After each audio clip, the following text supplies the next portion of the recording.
Good morning, Luzon, Visayas at Mindanao. Good morning, Pilipinas. At maging sa iba't ibang dako ng mundo, all Filipinos all over the world.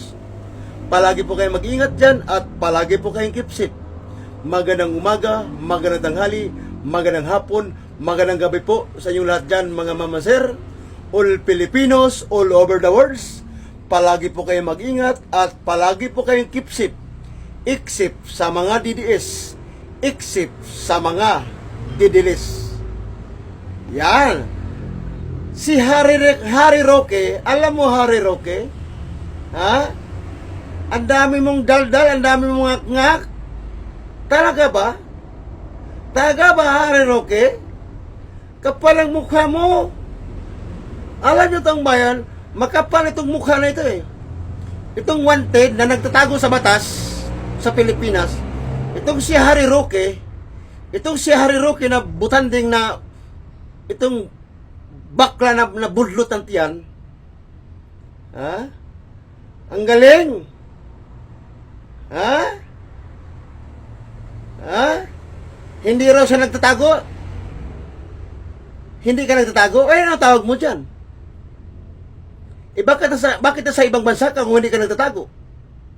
Bakit ayaw mo umuwi ng Pilipinas? Kung hindi ka nagtatago, kung talagang wala kang kasalanan, bakit ayaw mo umuwi ng Pilipinas? Kaya ayaw mo umuwi sa Pilipinas, kasi nga may kasalanan ka. Mayroon kang kinakatakutan. Kaya ayaw mo umuwi ng Pilipinas. Ha? Alam mo, Harry Roque Butanding? Alam mo, baklang Harry Roque na Butanding? Alam mo, bakla?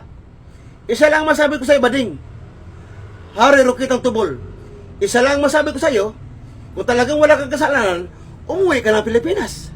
Harapin mo ang mga paratang na pinaratang sa iyo. Ha?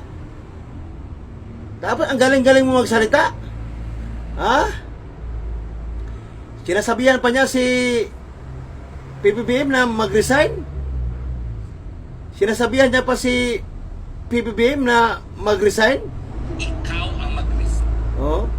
Mag-resign daw si PBBM. Kaya sinasabi niyang mag-resign si PBBM para makatakas ka, para makaligtas ka sa mga kademonyohan mo. Ha? Kaya gusto mong pinagre-resign si PBBM at gusto niya ipalit si Sara para ano?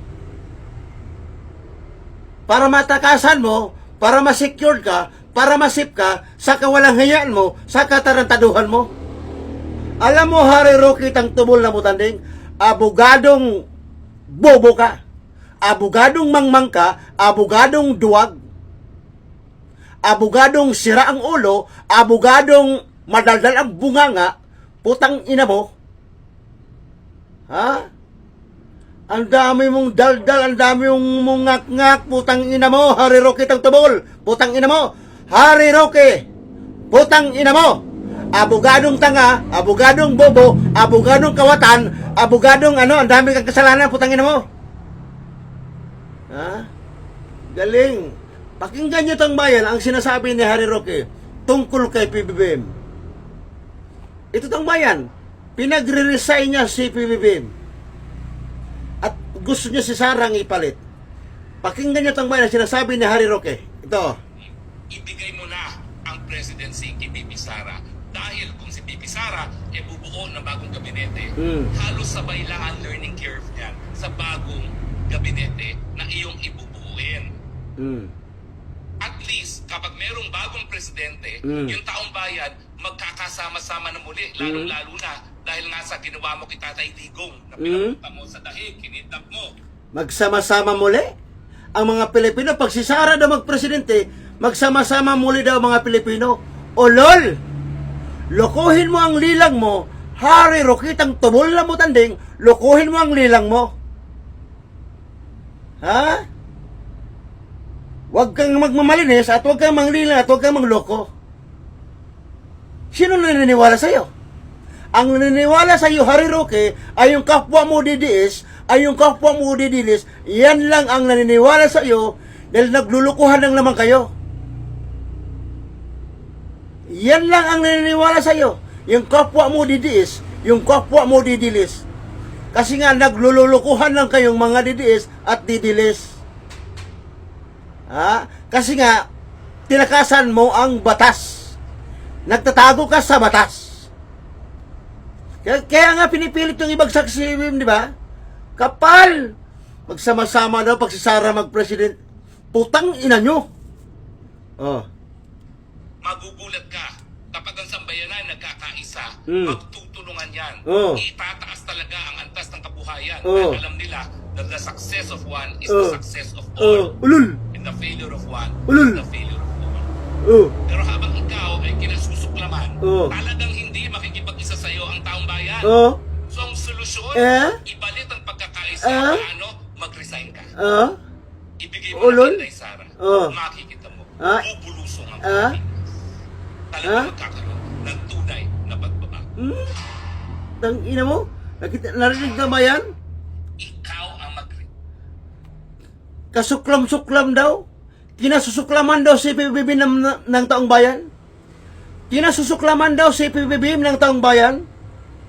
Yan ang sinasabi ni Harry Roque na butanding na budlot ang tiyan. Itong baklang parang tubol. Itong baklang na parang tubol na nahulog sa inidoro. Kinasusuklaman daw si PBBM ng taong bayan. Ikaw ang kinasusuklaman, putang ina mo, Harry Roque. Ikaw ang kasuklam-suklam. Ikaw ang kasuklam-suklam, Harry Roque, na butanding, na budlot ang tiyan. Ikaw ang kasuklam-suklam. Kasuklam-suklam si BBM? Putang ina mo, Harry Roque tang tubol na para kang tubol na nahulog sa inidoro. Kasuklam-suklam? Ikaw ang kasuklam-suklam, putang ina mo, Harry Roque tang butanding na budlot ang tiyan, putang ina mo. Ulitin ko to, iparinig ko ulit sa inyo ang sinabi ni Harry Roque, itong butanding na budlot ang tiyan, itong nagtatago sa batas.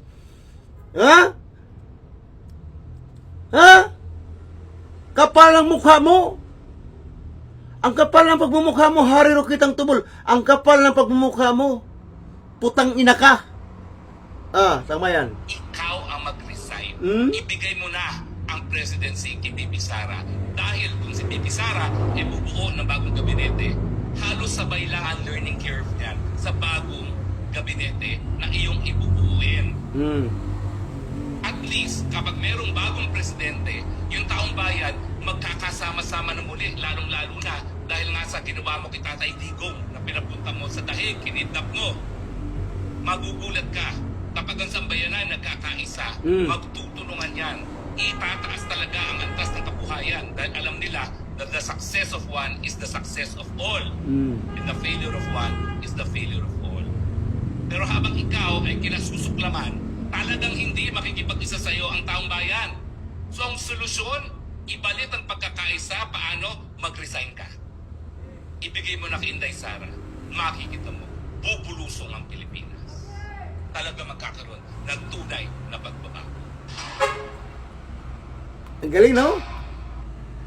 Ang galing, no? Ang galing! Ang galing! Nangarap ka ba ng gising?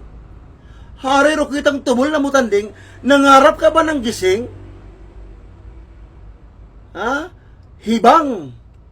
Harry Roque tang tubol na butanding, abogadong hibang, abogago ka. Harry Roque tang tubol, abogago ka. Hindi ka abogado, abogago ka. Nahihibang ang abogago na si Harry Roque na butanding. Nahihibang. Hibang na hibang ang abogago. Abogago, Harry Roque tang butanding na tubol, nahihibang.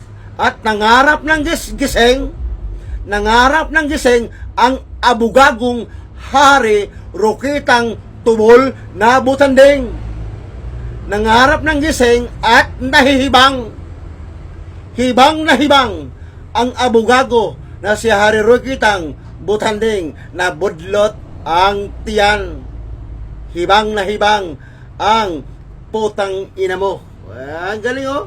Ikaw ang mag-resign. Oh. Ibigay mo na ang presidency kay Bibi Sara. Dahil kung si Bibi Sara bubuo ng bagong gabinete, halos sabay lang ang learning curve niyan sa bagong gabinete na iyong ibubuuin. At least, kapag merong bagong presidente, yung taong bayan magkakasama-sama na muli, lalong-lalo na dahil nga sa ginawa mo kay Tatay Digong na pinapunta mo sa dahig, kinidnap mo. Magugulat ka kapag ang sambayanan nagkakaisa, magtutulungan yan. Itataas talaga ang antas ng kabuhayan dahil alam nila that the success of one is the success of all. And the failure of one is the failure of all. Pero habang ikaw ay kinasusuklaman, talagang hindi makikipag-isa sa iyo ang taong bayan. So ang solusyon, ibalit ang pagkakaisa, paano? Mag-resign ka. Ibigay mo na kay Inday Sara. Makikita mo, bubulusong ang Pilipinas. Talaga magkakaroon ng tunay na pagbabago. Ang galing, no? Ang galing! Ang galing! Ang galing! Tangina mo! Tangina mo! Hari Rokitang abogado! Abogadong Hari Rokita, putang ina mo!